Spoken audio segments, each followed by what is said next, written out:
अस्सलाम वालेकुम फ्रेंड्स, कैसे हैं आप सब लोग। फ्रेंड्स, आज की इस वीडियो में हम एक स्पॉट वेल्डर बनाएंगे। इससे पहले मैंने एक बेसिक स्पॉट वेल्डर बनाया था जिसको लोगों ने बहुत ज़्यादा पसंद किया है और तकरीबन 2.5 लाख के करीब उसके व्यूज़ हैं। लेकिन उसमें एक इशू था कि वो वेल्डिंग बिल्कुल सही कर रहा था, स्पॉट बिल्कुल ज़बरदस्त हो रहा था, लेकिन उसमें यह है कि स्पार्क होता था जिसकी वजह से वहाँ पे जो स्पॉट हैं वो थोड़ा ब्लैक हो जाता था, देखने में अच्छा नहीं लगता था और स्पार्क भी थोड़ा ज़्यादा होता था। लेकिन वेल्डिंग वो करता था। तो आज इस वीडियो में हम एक ऐसा स्पॉट वेल्डिंग बनाएंगे कि जिसमें जो स्पार्क है वो बिल्कुल नहीं होगा, ना होने के बराबर होगा। ये जो ऑटोमेटिक मशीन पे जो स्पॉट वेल्डिंग होती है, खासतौर पे जो बड़ी मशीन्स होती हैं, हाईटेक मशीन्स होती हैं, वहाँ पे आप देखते हैं कि बैटरी को जब स्पॉट किया जाता है, स्पार्क जो है वो बिल्कुल नहीं होता। उसमें जो प्रिंसिपल यूज़ किया जाता है वो ये है कि हम जब जो प्रॉब्स होती हैं या इलेक्ट्रोड्स होते हैं, जब हम इससे हम टच करते हैं बैटरी को या जो निकल स्ट्रिप है, तो जो ही हम टच करते हैं यहाँ पे स्पार्क हो जाता है। तो स्पार्क तो हो जाता है, मतलब वेल्डिंग हो जाती है, लेकिन टच करने के साथ ही स्पार्क हो जाता है। तो जो ऑटोमेटिक स्पॉट वेल्डर हैं उनमें ये होता है कि जब हम टच करते हैं तो इसमें करंट नहीं होती, उसके बाद उसको मैनुअली या ऑटोमेटिक सिग्नल दिया जाता है और उसके बाद वो करंट पास करता है। तो फिर जो इलेक्ट्रोड्स हैं वो पहले ही टच होते हैं, तो इस वजह से फिर वो उनमें स्पार्क नहीं होता। तो इस सिस्टम को करने के लिए एक तो यह है कि हम कोई रिले लगा लें कि टच करने के बाद हम उसको करंट ऑन करें। लेकिन जो सेकेंडरी साइड है इसमें वोल्टेज कम होते हैं, लेकिन जो अम्पेयर्स हैं वो काफ़ी ज़्यादा होते हैं, इसलिए वो इसमें रिले में के अंदर भी स्पार्क होगा। जो स्पार्क बैटरी के ऊपर होता है फिर वो इसके अंदर तो होना शुरू हो जाएगा। इसके लिए अब हम क्या करेंगे कि जो ये सेक्शन है, जो सेकेंडरी सेक्शन है लो वोल्टेज वाला, उसको हम डायरेक्ट ही रखेंगे। लेकिन जो प्राइमरी साइड है, जो हाई वोल्टेज है, मतलब 220 वोल्ट हम इस पे देने हैं इस ट्रांसफार्मर पे, तो वहाँ पे हम ये रिले लगाएंगे और इसको मैनुअली हम कंट्रोल करेंगे। तो एक झटके के साथ हम इसको ऑन करेंगे तो ये ट्रांसफार्मर ऑन होगा, करंट इसमें आएगी और जो प्रॉब्स हैं या जो इलेक्ट्रोड्स हैं इसे हमने पहले ही टच किया होता है, तो इसमें से करंट जब गुजरेगी तो स्पार्क भी हो जाएगा, स्पार्क नहीं होगा। और मेन साइड में आपको पता है कि जो हाई वोल्टेज में इतना स्पार्क नहीं होता। तो ये जो रिले है, ये मतलब जो माइक्रोवेव ओवन है जो कि 1000 वाट का होता है तकरीबन, उसमें लगा होता है। एसी में भी इस तरह के लगे होते हैं।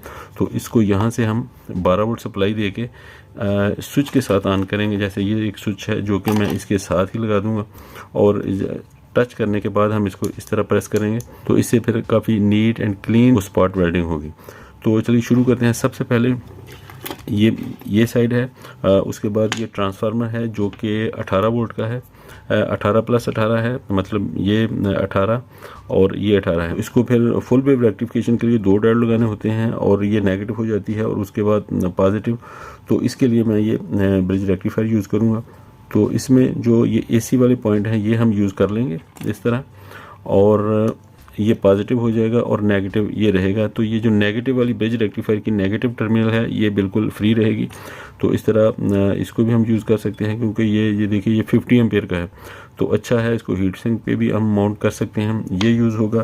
कैपेसिटर इसमें ज़्यादा नहीं लगा, तो स्पार्ट करने के टाइम पे ही ये ट्रांसफार्मर ऑन होगा, इसलिए कैपेसिटर की ज़रूरत नहीं है।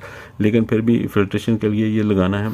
1000 माइक्रोफैरड का है। अगर हम ज़्यादा भी लगाते हैं, 4700 का भी लगाते हैं, तो फिर वो ट्रांसफार्मर पे जब हमने स्पार्ट करना है तो स्पार्ट का भी लोड है, प्लस कैपेसिटर को भी चार्ज होने के लिए करंट चाहिए होती है, इसलिए इसकी हमें ज़रूरत नहीं है। ये डीसी करने के लिए है सिर्फ, और बाकी जो सारा मेन फंक्शन है वो इस रिले के थ्रू होगा। और रिले से हम जो है इस स्विच से उसको कंट्रोल करेंगे, ऑन ऑफ करेंगे, और इस तरह मतलब एक टच के साथ हम वेल्डिंग कर सकेंगे और वेल्डिंग भी बहुत खूबसूरत होगी। तो चलिए शुरू करते हैं।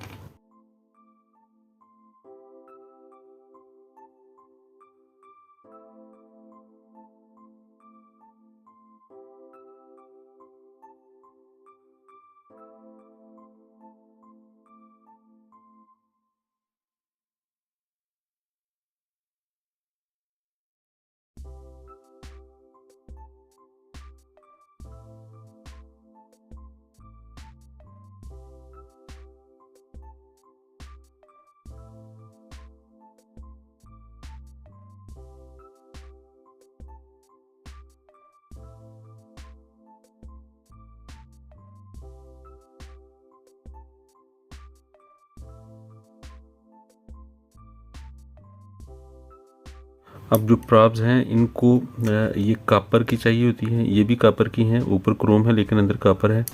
और लेकिन जो ये मल्टीमीटर की प्रॉप्स हैं आप जानते हैं, लेकिन वायर जो है ज़्यादा थिकनेस वाली वायर जो है वो लगनी है।